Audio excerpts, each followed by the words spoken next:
comment réussir son couple? Le couple, c'est une identité commune. Et pourtant, elle réunit deux individualités. Et c'est ça justement le secret. C'est un paradoxe. Deux énergies qui sont totalement différentes, basées sur le fait de donner et recevoir, qui doivent s'interchanger constamment. Aussi bien dans le couple, il y a l'aspect masculin et féminin. Féminin, c'est le fait de recevoir l'influence du masculin, mais le masculin n'est pas forcément l'homme. Et le féminin n'est pas forcément la femme, c'est-à-dire qu'il doit y avoir un moment de permutation. L'un doit recevoir de l'autre.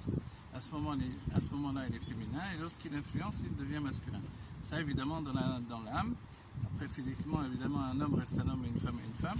Et cette union, c'est une union des contraires. Et l'union des contraires réunit, par le biais du paradoxe, réunit la présence divine. Ish veisha zachu shrina benehem, l'homme et la femme ont eu le mérite, ils ont la présence divine entre eux, et c'est le fait que justement le nom de Dieu se dévoile par le fait du Yud et le E qui sont dans le nom de Ish et Isha. Donc en fait la femme et l'homme, ce sont deux parts de réussite qui sont en fait une identité commune à construire, mais par la différence.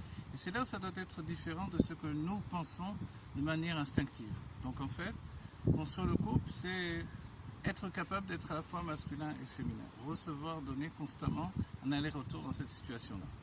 Une grande atzlacha à chacun.